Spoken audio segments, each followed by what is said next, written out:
The sand was a living thing on Aritus, a beast of silica and spite that clawed at the corroded seams of Jake's compound.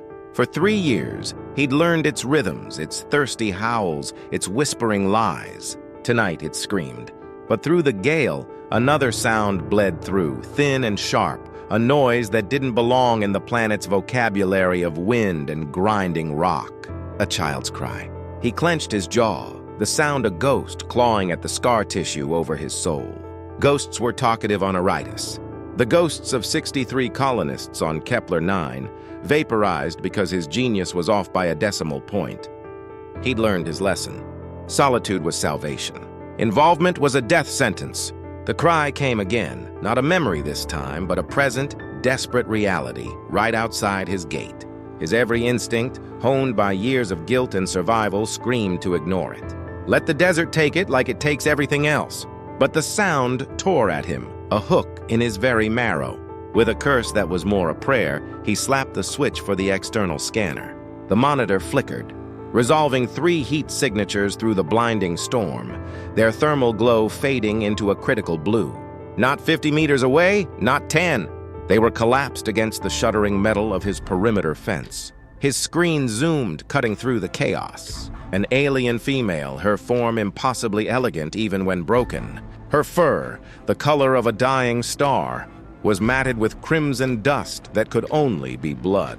She was curled, a living shield around 2 smaller forms, her last defiant act against the storm and whatever had pursued her. Just as his optics focused, she collapsed, her final ounce of strength spent. He was on his feet, the ghosts of Kepler 9 shrieking in his mind. This is how it starts, Jake. A single foolish act of compassion, a promise you can't keep. He looked at his hands, scarred from a lifetime of building and a single moment of catastrophic failure. He'd sworn they would never again be responsible for another life. But the ghost of a child's cry was already inside, and it was a sound he couldn't shut out. He slammed the gate release, the storm roaring in like a predator. His old life ended in that moment. He just didn't know it yet. He hauled them in one by one, their bodies a dead weight against the storm's fury. Inside, the contrast was absolute. The sterile quiet of his workshop, the hum of the recycler, the scent of ozone and solitude. He laid them on the cold floor, his emergency medical training, a relic of a forgotten life, surging to the forefront. The cubs were tiny, their spotted fur dull, their breathing a shallow, ragged whisper. The mother, Shiera, was worse. A deep plasma score ran along her ribs, a wound that should have killed her. He worked with a feverish precision, his hands moving with a purpose they hadn't known in years. His water reserves, a 2-month supply in a world where a single liter was a king's ransom, were his lifeblood. He poured a quarter of it into a filtration bag, his mind screaming at the suicidal foolishness of the act. He tilted the mother's head, her lips a faint blue. The precious liquid trickled past her fangs. A convulsion in her throat. A swallow. It was the loudest sound he'd ever heard. For hours, he was a machine, monitoring vitals, cleaning the wound, rationing drops of life into the 3 dying aliens. He was the man who ran from responsibility, now tethered to 3 souls by a few liters of water and a moment of weakness. The mother's eyes snapped open first. Not the hazy gold of a victim, but the sharp, piercing gold of a warrior assessing a threat. Her gaze swept the room, cataloging his surveyor gear, the Spartan cot, the half-empty water cistern. She saw everything he'd sacrificed in a single, sweeping glance. "You!" she rasped, her voice a melody played on broken glass. "You gave us your water." Before he could deflect with a cynical remark, the compound's proximity alarms shrieked, a piercing wail that vibrated through the floor plates. Red icons bloomed on his tactical display. 12 hostiles, 4 armed dune crawlers. They were surrounded, their energy signatures powering up weapon systems. "They found us," Shiera whispered, pushing herself up, a groan of pain escaping her lips. But her eyes were steel. "He found us." Jake's blood ran cold. The lead vehicle's transponder flared on his screen. Vex Terran. The warlord who ruled this hemisphere with an iron fist and a dry well. "This is a mistake," Jake muttered, backing away, his hand reaching for the pulse rifle on the wall. "I don't get involved." Sierra locked her golden eyes on his. You gave us water. In my culture, that is a bond of life. You are the water bringer. You became involved the moment you chose to save us instead of letting us die. She struggled to her feet, pulling her cubs behind her. I am High Magistrate Sierra of the Felinar sovereignty. I was framed for treason by a traitor in my own government. Security Chief Morak, I carry proof of a conspiracy that threatens to plunge this entire sector into war. She gestured to her children, huddled and terrified. The evidence is not on a data pad. It is encoded into the very DNA of my children. They are living keys. The first pulse cannon blast struck the outer wall, shaking the very foundations of his prison. The choice was gone. He was no longer an exile hiding from his past. He was the only thing standing between a galactic conspiracy and two terrified children. His hand closed around his rifle. "All right, Magistrate," he said, the voice of the soldier he'd tried to bury rising from the grave. "Let's get you to your meeting." He wasn't just going to help them escape. He was going to burn his entire world down to do it. He strode to the compound's geothermal generator, a plan, insane and brilliant, already forming in his mind. He wasn't just going to blow a hole in the wall. He was going to create a volcano. The transport rocketed away from the inferno, the night behind them turning to molten day as the geothermal core went critical. A superheated wave of glass and steel erupted outwards, swallowing the lead dune crawlers and turning the desert into a shimmering, reflective sea of death. In the cockpit, the air was thick with the smell of scorched metal and alien ozone. Sierra sat beside him, her regal posture unyielding despite the agony of her wound. In the back, the cubs, Kes and Mira, were silent, their wide eyes fixed on him. They drove into the deep desert, into a treacherous network of canyons known only to surveyors and smugglers. For hours, the hum of the repulsor lift was the only sound. But they weren't alone. Vex's remaining forces, faster, lighter scout skiffs, swarmed into the canyons behind them, a pack of hounds closing on their prey. "They're corralling us!" Jake barked, pushing the transport systems to their breaking point. "They know these canyons better than I do."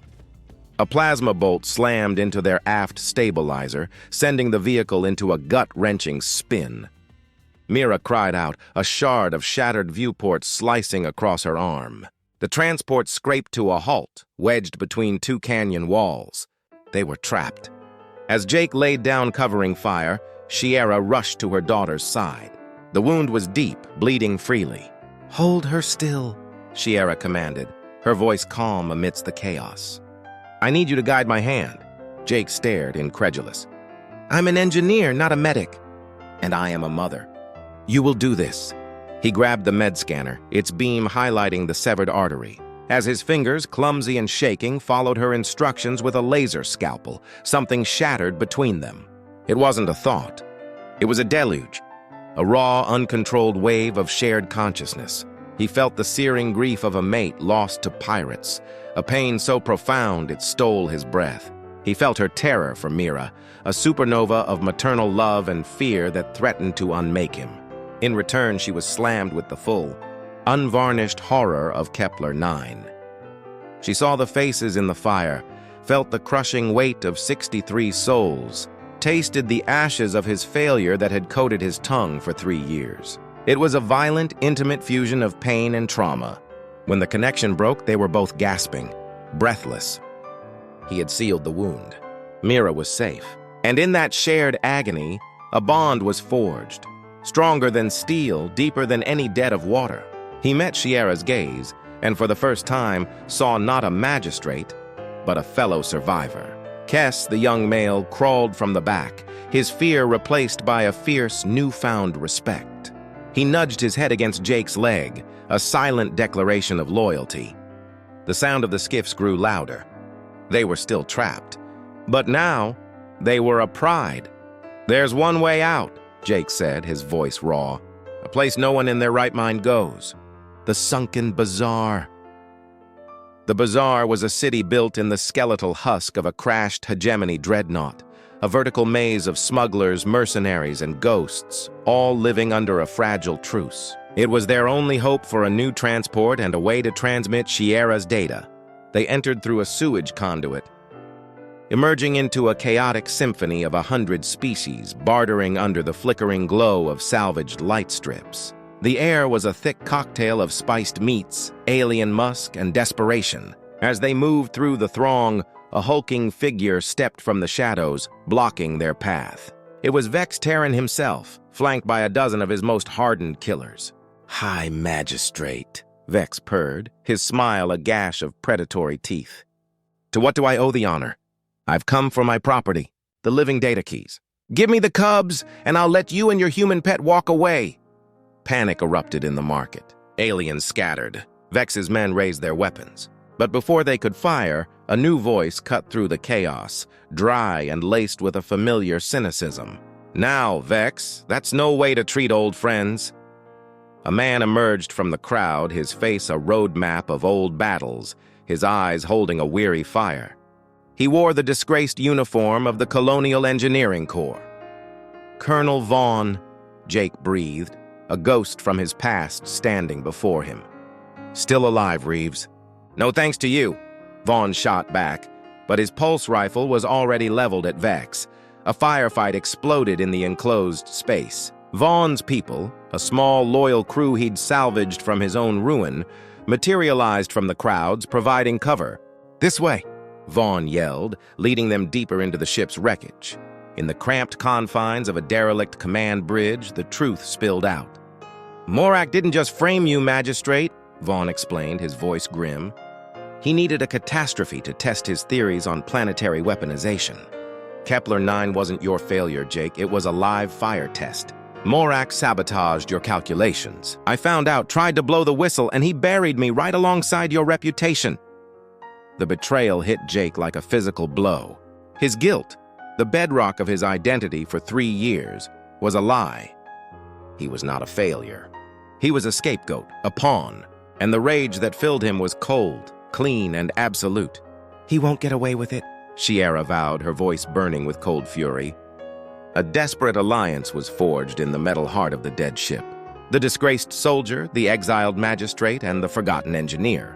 Vaughn's network could get Shiera and the Cubs to a hidden deep space comms relay concealed within the Dreadnought's core. But they'd never make it without a diversion. All eyes turned to Jake. Vex's entire operation, his wealth, his power, it all comes from one place, Jake said, a new, dangerous authority in his voice. His primary Aqua Prime drilling complex. "I'm not going to create a diversion. I'm going to turn his most valuable asset into a planet-shattering bomb." The drilling complex was a steel cancer on the face of Aritus, a monument to greed that plunged miles into the planet's crust. Jake moved through its superstructure like a phantom, his hands, once builders of worlds, now primed for their deconstruction.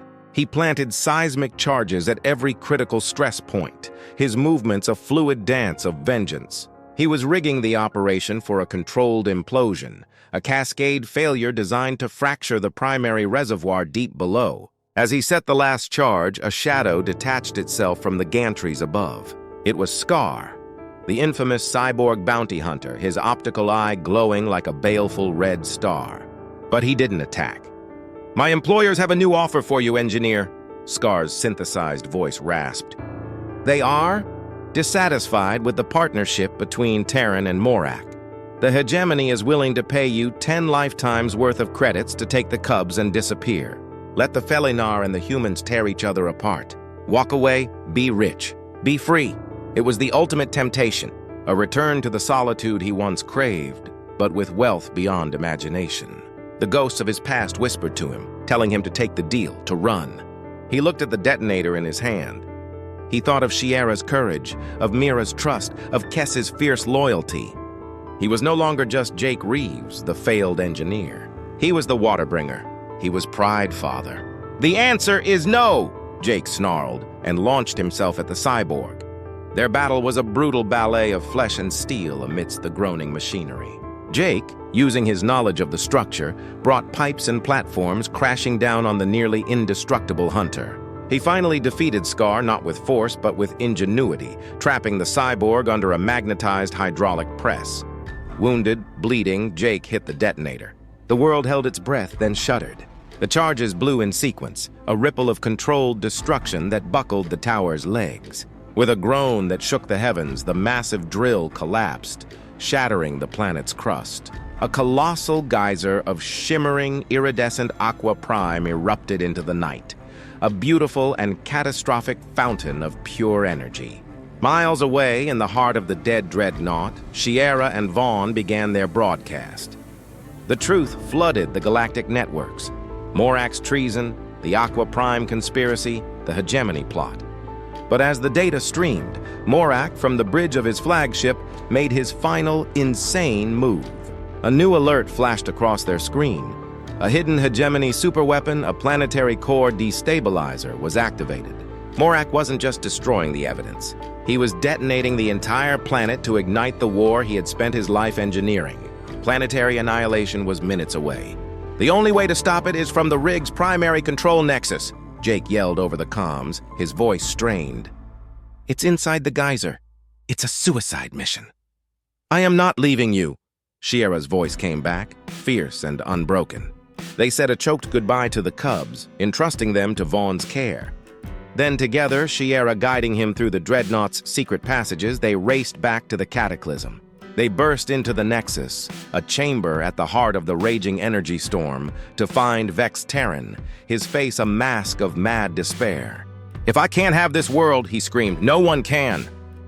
As Sierra engaged the mad warlord, her claws flashing, Jake threw himself at the control console. He couldn't shut the weapon down. The feedback loop was already critical. He could only reverse the polarity, turn the weapon on itself. But the resulting energy backlash would vaporize the entire complex, and him with it. He initiated the sequence, the countdown timers flashing towards zero. He closed his eyes, ready for the end, his last thought of the family he had found in the wasteland. In his final moments, he felt a presence in his mind. Not a violent intrusion, but a soft, warm light. Sierra. Her body lay broken from her fight with Vex, but her consciousness, powerful and brilliant, surged past him into the machine. She wrapped her mind around the raging torrent of data and energy, not fighting it, but guiding it. She was the water, and water remembers the path it must flow. She found a way, a single, impossible path to divert the final fatal energy surge, to ground it into the planet's magnetic field. It was a feat that defied physics, an act of pure will and love. The energy backlash struck her, and her light in his mind winked out. The planet was saved. The hegemony weapon was a smoldering ruin in a distant orbit. And Jake Reeves was alive, kneeling in the sudden, deafening silence, cradling the body of the woman who had saved him in every way that mattered. 1 year later, Jake stood before the newly formed Felinar Human Alliance Council. He wore the simple dark tunic of a regent, a position he never asked for but had earned with blood and sacrifice. At his side, tall and proud in their youth, stood Kess and Mira. They were not just the heirs to the High Magistrate's seat. They were his children, his pride. The valleys of Aritus, once a canvas of baked earth, were now rippling seas of green-gold grass, fed by the clean, pure aquifers his engineering had restored. He was no longer a ghost running from his past, but a leader building a future. He finished his address, a report on the restoration of 3 worlds Morak had bled dry. He looked past the assembled dignitaries, past the cameras, and his gaze found you. His voice was quiet, but it carried the weight of a galaxy saved and a promise kept. We honor the fallen not by building monuments of stone, but by forging a future worthy of their sacrifice. But the forces that feed on chaos and fear are still out there, hiding in the shadows. The war isn't over. It's just beginning. He gave a grim, determined smile. If you want to see how we take the fight to the hegemony, make sure you subscribe and ring that notification bell. The next chapter is going to be one hell of a ride.